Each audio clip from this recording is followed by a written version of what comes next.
मेरा नाम प्रशांत है। मैं कुछ सालों पहले नेपाल में नौकरी करने के लिए गया था। मैं वहाँ पर फैक्ट्री में नौकरी करता था और मुझे वहाँ एक बंगाली लड़की मिल गई जो मुझे पसंद आ गई थी, इसलिए मैंने उससे शादी कर ली। लेकिन उस लड़की की फैमिली बंगाल में ही रहती थी। मेरी शादी के 6 महीने बाद ही फैक्ट्री में एक हादसा होने की वजह से मेरा एक हाथ कट गया। मेरा एक हाथ कट जाने की वजह से मैं लाचार हो गया था। ये दिन मेरी ज़िंदगी का सबसे बुरा दिन था। इससे पहले मैं अच्छे पैसे कमाता था। मैं भोजपुर में अपनी फैमिली को भी पैसे भेजा करता था, लेकिन अब मेरा एक हाथ नहीं था और मेरी एक टांग में फ्रैक्चर भी हो गया था, जिससे मैं चल तो नहीं पाता था, लेकिन मुझे चलने में बहुत दिक्कत आती थी और मैं लाचार हो गया था। अब जबकि मेरी शादी हो गई थी और मेरा कोई सहारा नहीं था जो मुझे कमा कर दे सकता, इसलिए अब मुझे ही कुछ करना था। मेरी पत्नी ने मुझे आइडिया दिया, क्यों ना मैं मिठाई बनाती हूँ और आप हमारे इस छोटे से घर में ही जो छोटी सी बैठक बनी हुई है वहीं पर मेरी बनाई हुई मिठाई बेच लिया करो। मुझे अपनी पत्नी का यह आइडिया पसंद आया और इसलिए मैंने अपने घर की बैठक में मिठाई बेचना शुरू कर दी। मेरी पत्नी सारा दिन घर में रहती और बैठक में बैठकर मिठाई बेचा करता था।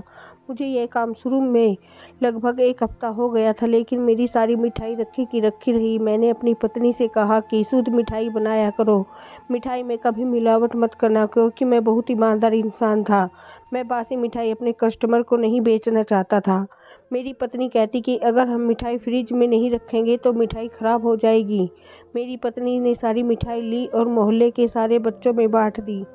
मेरी पत्नी का नाम सीमा था और वह बंगाली थी, लेकिन यहाँ पर वह अपने किसी रिश्तेदार के यहाँ आई हुई थी। जब मैं यहाँ फैक्ट्री में काम करना आता था तब वह मुझे पसंद आ गई थी, इसलिए मैंने उससे शादी करने के लिए कहा। सीमा ने जब अपने माता पिता को हमारे बारे में बात की तो उसके माता पिता भी हमारी शादी के लिए तैयार हो गए थे और जब मैंने अपने पेरेंट्स से पूछा तो वह भी हमारी शादी के लिए तैयार हो गए थे। हमने बड़ी सादगी से शादी की थी। हम दोनों ही हमारी शादी के दिन के लिए नेपाल आ गए थे। जबकि मैं नेपाल में ही काम करता था, इसलिए मैंने यहाँ एक किराए का मकान खरीदा और अपनी पत्नी के साथ इस किराए के मकान में शिफ्ट हो गया था। मेरी पत्नी हर 6 महीने में यहाँ पर आती रहती थी, इसलिए वह यहाँ की हर चीज़ को जानती थी और उसे यहाँ के हर रास्ते भी मालूम थे। मेरी पत्नी बहुत खूबसूरत है। सीमा को यहाँ पर सबसे जान पहचान थी, क्योंकि वह जब अपने रिश्तेदार के यहाँ पर 6 महीने में आती थी तो लगभग 2 महीने यहाँ पर गुजार कर जाती थी। अब जब मेरे साथ यह हादसा हो गया तो मेरे माता पिता ने मुझसे बहुत कहा कि तुम भोजपुर वापस आ जाओ, लेकिन मैं भोजपुर वापस नहीं जा सकता था, क्योंकि भोजपुर में मुझे अपने हिसाब का कोई काम नहीं मिल रहा था, क्योंकि मैं पढ़ा लिखा नहीं था और मेरा मानना यह है कि अनपढ़ इंसान की कोई वैल्यू नहीं होती। बहुत से ऐसे लोग होते हैं जिन्हें आसानी से नौकरी नहीं मिल पाती, इसलिए मैं चुपचाप नेपाल चला आया था और यहाँ पर एक फैक्ट्री में नौकरी कर रहा था। यहाँ मुझे पैसे अच्छे मिल जाते थे, इस वजह से मेरे घर के हालात भी बेहतर हो गए थे। मेरे माता पिता भी खुश रहने लगे थे। हमारे घर से गरीबी दूर हो गई थी। मुझे नेपाल में नौकरी करते हुए 2 साल हो गए थे, इसलिए मुझे नेपाल की ही आदत पड़ गई थी। मैं यहाँ से नहीं जाना चाहता था, इसलिए मैं अपनी पत्नी को लेकर परमानेंट यहीं शिफ्ट हो गया था। मेरी पत्नी ने भी कहा कि चलो हम यहाँ से चलते हैं, लेकिन मैं भोजपुरी जाकर अपने माता पिता पर बोझ नहीं बनना चाहता था, क्योंकि मेरे माता पिता भी बूढ़े हो चुके थे। घर में मेरे 2 भैया और 2 भाभियाँ भी रहती थी। वो लोग सोचते कि अब यह लाचार हो गया तो हम पर बोझ बनने के लिए हमारे पास आ गया है, लेकिन मैं तो बहुत ईमानदार और खुददार इंसान था, इसलिए मैं किसी का सहारा नहीं लेना चाहता था। मैं मिठाई बेचने की बहुत कोशिश करता, लेकिन मेरी मिठाई बिक ही नहीं रही थी। बची हुई दिखाई दी तो हमें बच्चों में बांटना पड़ जाता था। मैं बहुत परेशान हो गया था। पूरे हफ्ते में मिठाई रोज़ बच्चों में बांटनी पड़ रही थी। मैं बहुत परेशान था, क्योंकि इस तरह से तो कुछ ही नहीं होने वाला था। जो मेरे जुड़े हुए पैसे थे वह मिठाई के सामान में खर्च हो चुके थे। अब मैं बहुत परेशान हो गया था। मेरे पास जुड़े हुए पैसे भी नहीं बचे थे। मेरी पत्नी बहुत अच्छी थी। वह मेरा बहुत ख्याल रखती थी और बड़ी मेहनत से मिठाई तैयार करती थी। इस हादसे के बावजूद भी वह मेरी बहुत मदद करती थी। उसने मुझसे वादा किया था कि वह मुझे छोड़कर कभी नहीं जाएगी और हमेशा इसी तरह मेरा साथ देगी। मैं तो बिल्कुल लाचार हो गया था, इसलिए मेरे सारे काम भी वही किया करती थी। उसे घर के काम भी करने होते थे और मिठाई भी बनाने लगी थी। मेरी पत्नी सच में बहुत अच्छी औरत थी। वह बहुत सीधी और मेहनती थी। इस मुश्किल की घड़ी में भी वह मेरा बहुत साथ दे रही थी। मेरी पत्नी मुझे तसल्ली देने लगी, कहने लगी, फ़िक्र मत करो, सब कुछ ठीक हो जाएगा, भगवान सब ठीक कर देगा। आप परेशान क्यों होते हो, मैं हूँ ना आपके साथ, सब कुछ ठीक हो जाएगा। मेरी पत्नी ज़्यादातर यहाँ पर आती जाती रहती थी, इसलिए वह बहुत अच्छी नेपाली भाषा बोलती थी, लेकिन वह इंडियन थी। फिर मेरी पत्नी ने मुझे एक सॉल्यूशन बताया, जिसे सुनकर मैं नाराज़ भी हो गया था। मैंने अपनी पत्नी से कहा कि मैं नहीं चाहता कि मेरी पत्नी को कोई दूसरा मर्द देखे, तो तुम्हें कोई ज़रूरत नहीं है। मेरी पत्नी कहना चाह रही थी कि मैं तुम्हारी जगह मिठाई बेचती हूँ। मैंने कहा कि मुझे यह बात पसंद नहीं, तुम दुकान पर बैठकर मिठाई बेचो और दूसरे मर्द आकर तुम्हारी नज़र डालें, ये बात मुझे बिल्कुल पसंद नहीं। और यह आइडिया तुम्हारे दिमाग में आखिर कहाँ से आया? मैंने कहा, मैं ऐसा कभी नहीं होने दूंगा और तुम्हें कभी दुकान पर बैठने की परमिशन नहीं दूंगा। मेरी पत्नी कहने लगी, यह हमारी दुकान नहीं है, बल्कि यह तो हमारे घर में बना हुआ छोटा सा कमरा है और मुझे कहीं दूर जगह तो नहीं जाना, अपने घर में बैठकर ही तो मिठाई बेचनी है। लेकिन मैं आगे नहीं बैठूंगी, मैं साइड में होकर बैठ जाया करूंगी। मोहल्ले की औरतें को अगर पता चलेगा कि इस दुकान पर औरत बैठकर मिठाई बेचती है, तो आदमियों के साथ साथ औरत भी मिठाई लेने आया करेगी। मर्द तो ज़्यादातर नौकरी पर चले जाते हैं, इसलिए औरतें को ही मिठाई की ज़रूरत होती है, वह खुद ही आकर ले जाया करे।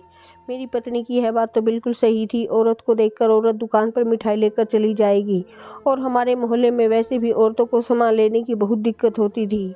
और यह बात भी सही थी कि यह कोई दुकान नहीं है, बल्कि यह तो हमारे घर का कमरा था और मेरी पत्नी अपने घर में ही तो बैठेगी।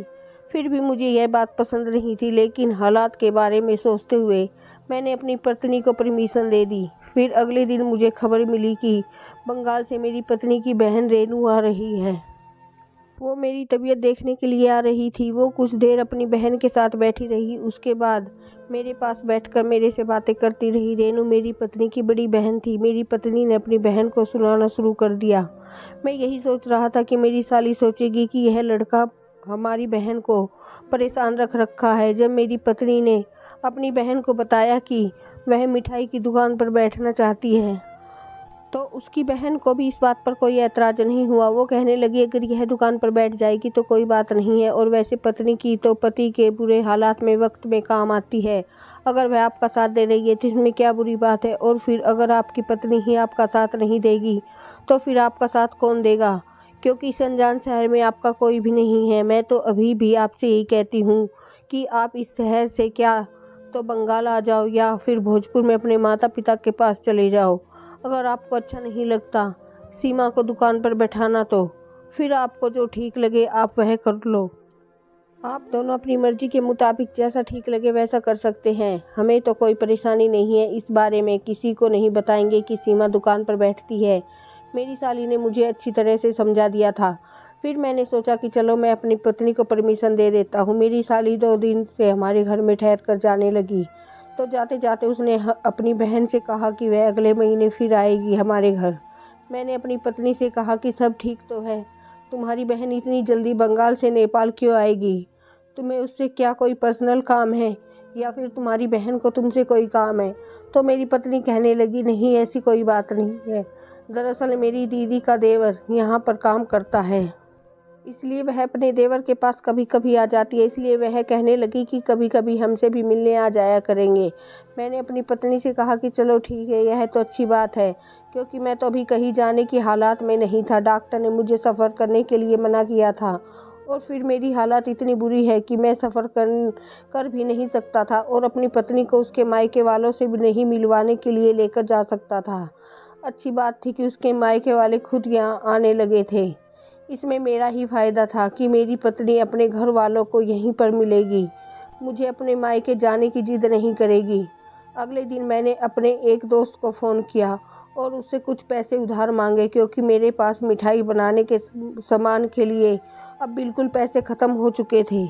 आज मेरे पास जो मिठाई रखी हुई थी, अगर यह नहीं बिकती तो फिर कल पता नहीं हम क्या करते, क्योंकि हम लोग वैसे ही नुकसान में जा रहे थे। मेरी पत्नी पहले आस पड़ोस के लोगों के यहाँ चक्कर लगा कर आई थी। कहने लगी, मैं थोड़ी देर पड़ोस की औरतों के पास बैठने के लिए जा रही हूँ। मैंने कहा, तुम क्यों जा रही हो? तो मेरी पत्नी की बनाई हुई मिठाई में है, मेरी पत्नी, मिठाई खाने से आप लोगों को कोई बीमारी नहीं लगेगी और ना ही मेरी मिठाई में कोई मिलावट होगी। यह बात अभी तक लोगों को नहीं पता है। लोगों को लगता है कि हम मार्केट से ही मिठाई खरीद कर बेचते हैं, तभी कोई हमारी मिठाई खरीदने नहीं आता।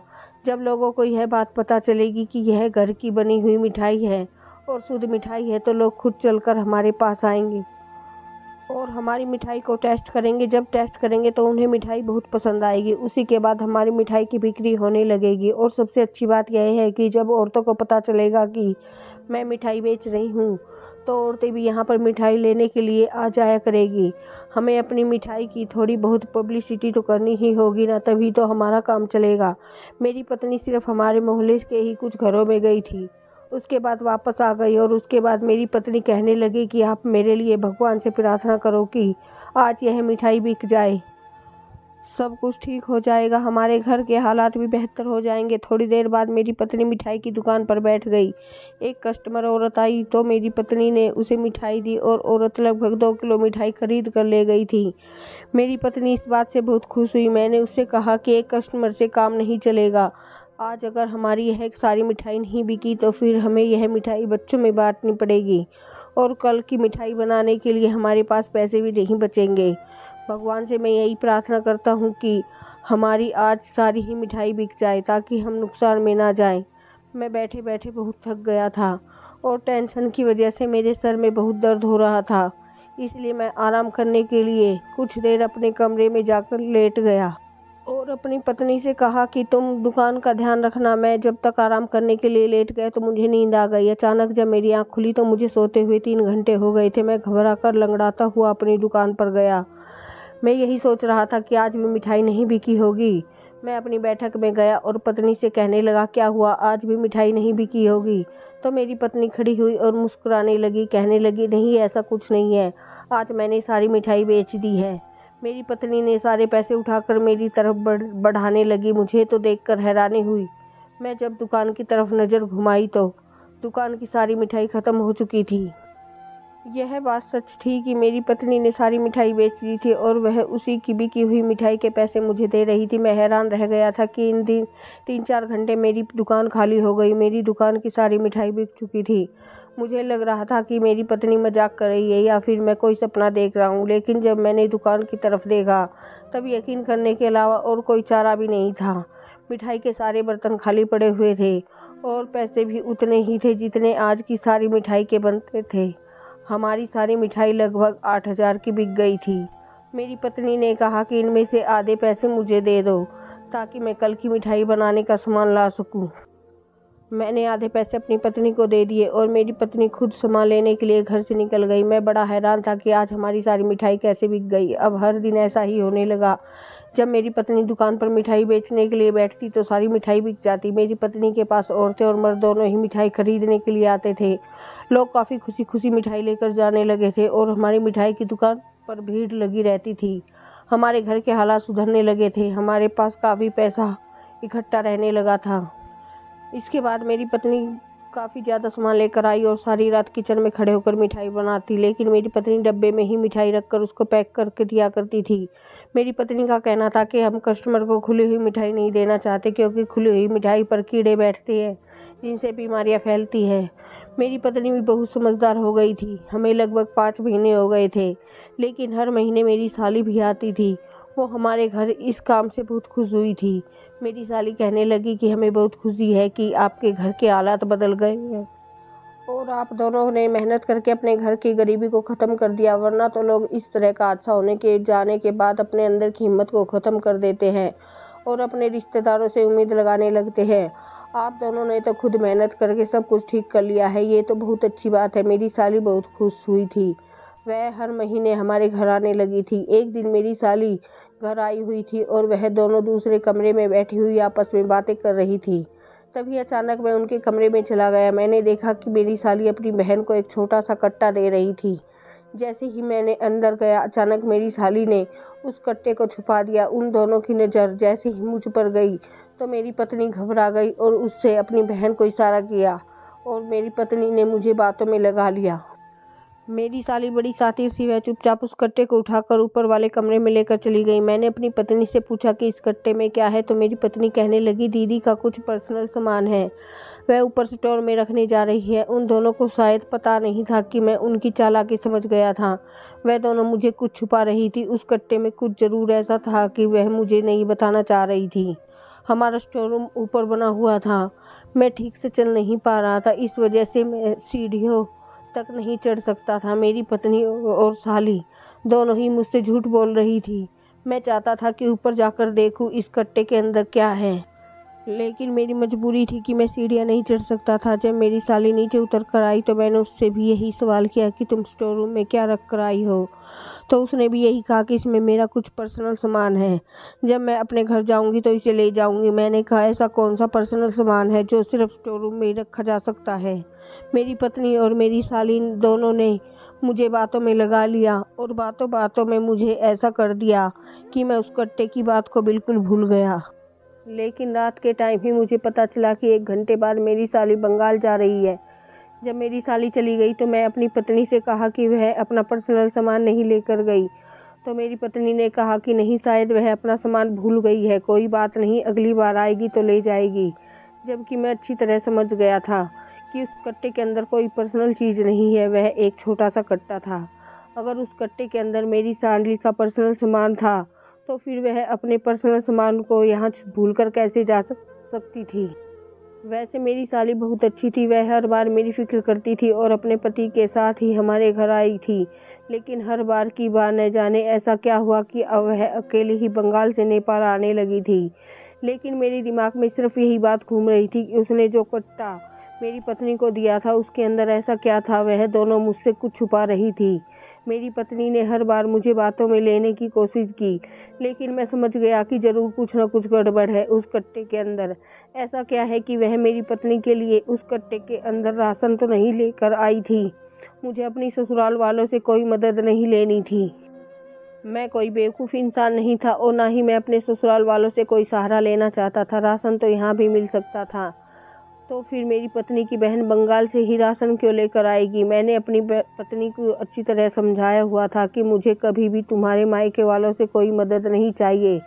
अगर मुझे कभी किसी की ज़रूरत पड़ी तो मैं सबसे पहले अपने माता पिता से मदद लूँगा, चाहे मेरा दूसरा हाथ भी क्यों न कट जाए। तुम्हारे लिए और अपने लिए सब कुछ करूँगा, कभी हिम्मत नहीं हारूँगा।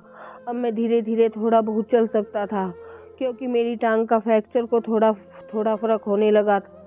धीरे धीरे मैं इतना काबिल हो चुका था कि खुद को संभाल लिया करता था। मेरी पत्नी ने भी मुझसे वादा किया था कि वह मुझे छोड़कर कभी नहीं जाएगी और ना ही कभी अपनी फैमिली वालों से मदद मांगेगी। अगर मेरी पत्नी के पेरेंट्स अपनी मोहब्बत से कुछ देते हैं तो वह उनका प्यार और सम्मान है, लेकिन हम अपनी तरफ से उनसे कोई मदद नहीं मांगेंगे। लेकिन फिर मेरे दिमाग में वही बात आ गई कि उस कट्टे के अंदर क्या है, और अब मुझे तो इस बात का शक भी होने लगा कि मेरी पत्नी ऐसा क्या करती है जो मिठाई रोज़ के रोज़ 3-4 घंटे में बिकने लगी थी। यही वह मिठाई थी, यह वही दुकान थी और यही वह मोहल्ला था। और इसी मोहल्ले के लोग में जब मैं बैठता था तो कोई मुझसे मिठाई खरीदने के लिए नहीं आता था। और जिस दिन से मेरी पत्नी ने दुकान में बैठना शुरू किया था तो 3-4 घंटे में ही मिठाई सारी बिक जाती थी। ऐसा भी क्या था कि मेरी पत्नी अपने आप को सबको दिखाने के लिए दुकान पर बैठती थी। मेरी पत्नी जब दुकान पर बैठती तो अपने चेहरे पर मास्क लगा लिया करती थी, ताकि उसकी खूबसूरती और उसके खूबसूरत चेहरे को कोई ना देख सके। वो भी दूसरे मर्दों के सामने नहीं आना चाहती थी। लेकिन ऐसा भी नहीं था कि आसपास के आदमी यह सोचकर आ रही थी कि इस दुकान पर औरत बैठती है। आदमियों से ज़्यादा तो यहाँ औरतें आती थी। मुझे कुछ न कुछ तो करना ही था। मेरी पत्नी आराम से मिठाई बेचती है और जितने पैसे होते सब लाकर मुझे दे दिया करती थी। फिर दुकान बंद करने के बाद अगले दिन ही मिठाई बनाने के लिए मार्केट से सामान लेने जाती थी। वो रोज़ औरतों से यह भी कहती थी कि मेरे घर मिठाई लेने के लिए आ जाया करो। हमारी दुकान पर मर्द कम और औरतें ज़्यादा आती थी। चलते फिरते जिस औरत पर भी मेरी पत्नी की नज़र पड़ जाती थी वह उसको हमारी दुकान के बारे में और मिठाई के बारे में बताने लगती, और वही औरतें हमारी दुकान पर मिठाई लेने के लिए आ जाती। अब मेरी पत्नी ने मिठाई और ज़्यादा वैरायटी बनाने में शुरू कर दी थी। हमारी दुकान की मिठाई बिकते हुए लगभग 8 महीने गुजर चुके थे। मेरी टांग का फ्रैक्चर भी काफ़ी हद तक ठीक हो चुका था। और मैं ठीक से चल रहा था। मैंने अपनी पत्नी से कहा कि मैं डॉक्टर के पास जा रहा हूँ। मेरी पत्नी वैसे तो मेरे साथ डॉक्टर के यहाँ जाती थी, लेकिन मैं काफ़ी बेहतर महसूस कर रहा था, इसलिए मैंने अपनी पत्नी से कहा कि मैं खुद चला जाऊँगा, तुम दुकान पर बैठो। मेरी पत्नी कहा कि ठीक है, आप चले जाओ, अगर आपको अकेले जाना बेहतर लगता है। तो कहने लगी कि मुझे वैसे भी मिठाई बेचनी है, आज दिवाली का दिन है, कस्टमर ज़्यादा आएंगे, उसके बाद मुझे घर की सजावट भी करनी है। मैंने कहा ठीक है, तुम अपने काम से फ्री हो जाओ, उसके बाद हम दोनों रात को बाहर कहीं घूमने जाएंगे। मेरी पत्नी यह बात सुनकर खुश हो गई थी। यह कहकर मैं अपने घर से बाहर निकल गया। ये कहकर मैं मार्केट चला गया और मार्केट से मैंने एक साड़ी खरीदी। साड़ी तो मैं अपनी पत्नी की भी ले सकता था, लेकिन मेरी पत्नी अपनी साड़ी को पहचान जाती। साड़ी मैंने इसलिए खरीदी थी क्योंकि मैं साड़ी पहनकर अपनी पत्नी की दुकान पर मिठाई खरीदने के लिए जाना था, इसलिए साड़ी पहनकर मैं अपनी पत्नी की दुकान पर मिठाई खरीदने के लिए जाना चाहता था। इसलिए मैंने वैसा ही किया। मैंने एक सुनसान जगह पर खड़े होकर साड़ी पहन ली और घूंघट डालकर अपने चेहरे को अच्छी तरह से छुपा लिया। मैं बड़ी खामोशी से अपनी पत्नी की दुकान पर आ गया और अपने आप को इस तरह से कर दिया कि कहीं मेरी पत्नी मुझे पहचान न जाए। मैं औरत जैसी आवाज़ निकाल कर कहा, मुझे 1 किलो मिठाई चाहिए। ऐसा मैं इसलिए कह रहा था क्योंकि मुझे यह जानना था कि कहीं मेरी पत्नी कोई गड़बड़ तो नहीं कर रही है।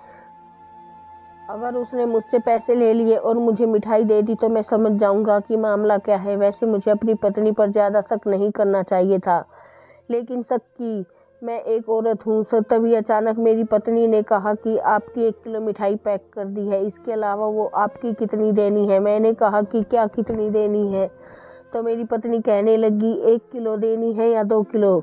मैंने कहा कि 1 किलो दे दो, क्योंकि मैं समझ नहीं पा रहा था कि मेरी पत्नी किस चीज़ की बात कर रही है। इसलिए मैंने वह जिस चीज़ की बात कह रही थी वह चीज़ 1 किलो पैक करवा ली थी।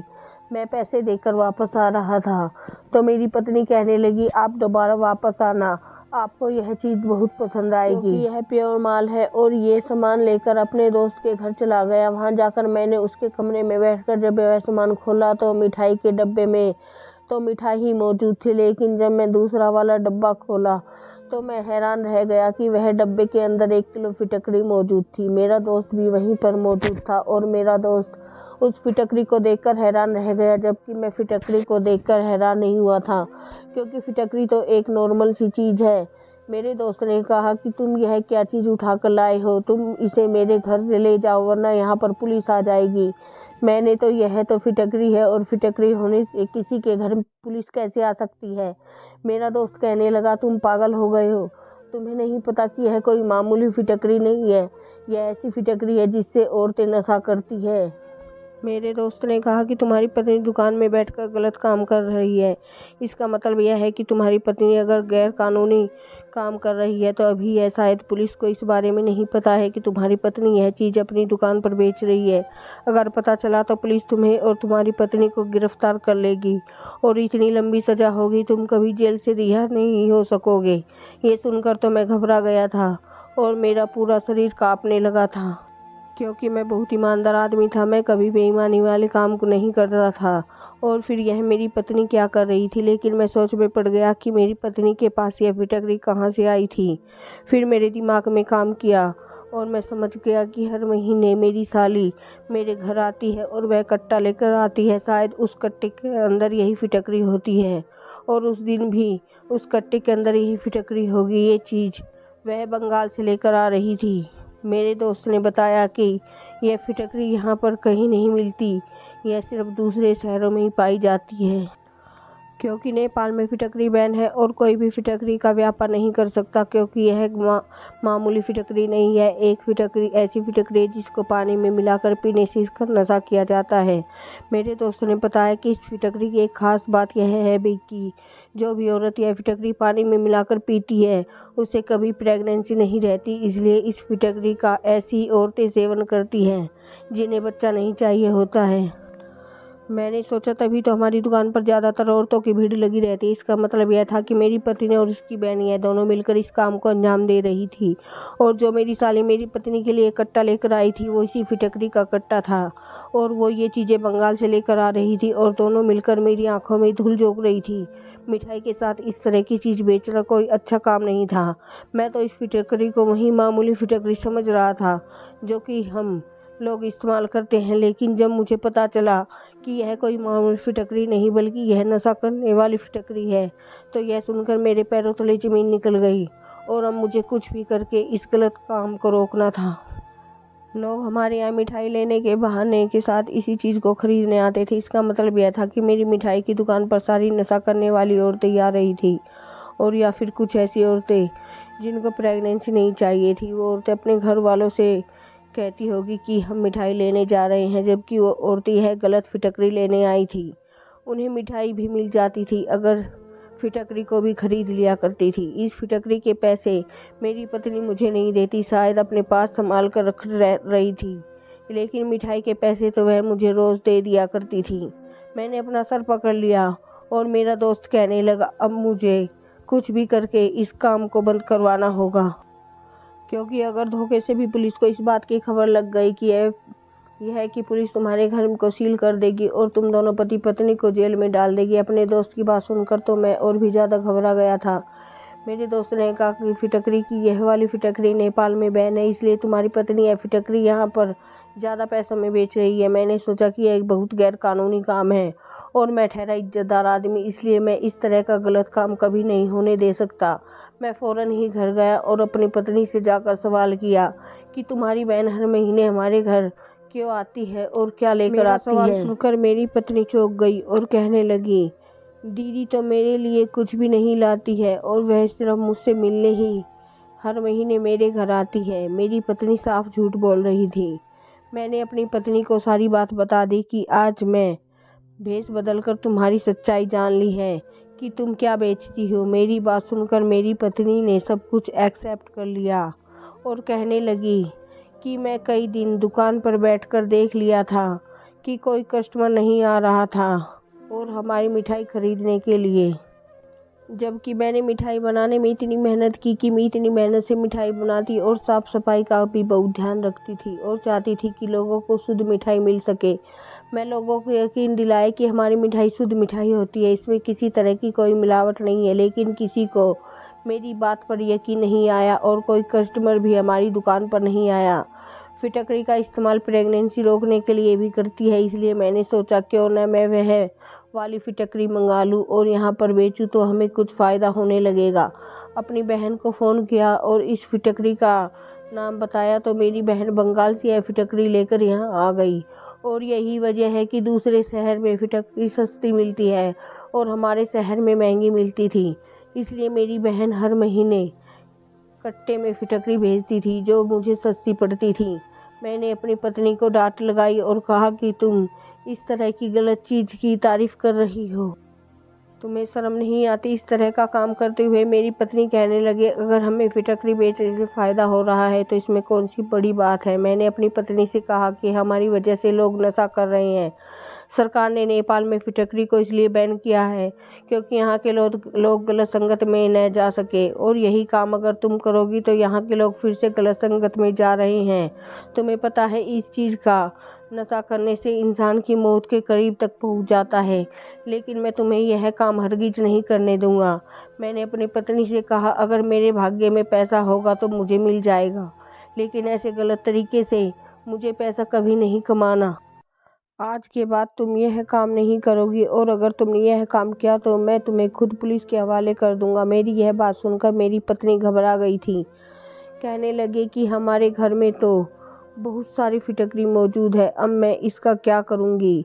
मैंने कहा, तुम इस फिटकरी को आग में जला देना और ताकि इस फिटकरी बारे में किसी को पता ना चल सके। मैंने अपनी पत्नी को बताया कि इस फिटकरी को बेचने की सज़ा सिर्फ जेल है और जो यह फिटकरी यहाँ पर बेचेगा उसकी तो जमानत भी नहीं होगी। मेरी पत्नी बुरी तरह डर गई और उसने वह सारी फिटकरी जलाकर राख कर दी। मेरी पत्नी ने अपनी बहन से भी फिटकरी लाने के लिए मना कर दिया था। मेरी टांग का फ्रैक्चर काफ़ी हद तक बेहतर हो गया था, इसलिए मैंने वॉचमैन की नौकरी करने के लिए सोचा, क्योंकि मेरी दोनों टांगें तो ठीक हो ही गई थी और मेरा एक हाथ भी ठीक था, इसलिए मैं बैठे बैठे वॉचमैन की नौकरी कर सकता था। और अब मैं एक स्कूल में वॉचमैन हूँ, वहाँ पर मुझे अच्छी सैलरी मिलती है। भगवान का लाख लाख शुक्र है कि इस फिटकरी के बारे में किसी को कुछ पता नहीं चला। अगर पता चलता तो हम दोनों पति पत्नी को जेल भी हो सकती थी, इसलिए लेकिन मेरी पत्नी ने इस बात की काम नहीं करेगी। अब हम दोनों पति पत्नी एक साथ बहुत खुश रह रहे हैं। लेकिन मैं आपसे यही कहना चाहूँगा कि कभी भी किसी गलत काम को करने से पहले 1000 बार सोच लेना। हर ईमानदार इंसान गरीब रहना मंजूर करेगा, लेकिन कभी भी गलत तरीके से पैसा नहीं कमाना चाहेगा। दोस्तों, उम्मीद करती हूँ आपको हमारी कहानी पसंद आई होगी। अगर कहानी पसंद आई हो तो चैनल को सब्सक्राइब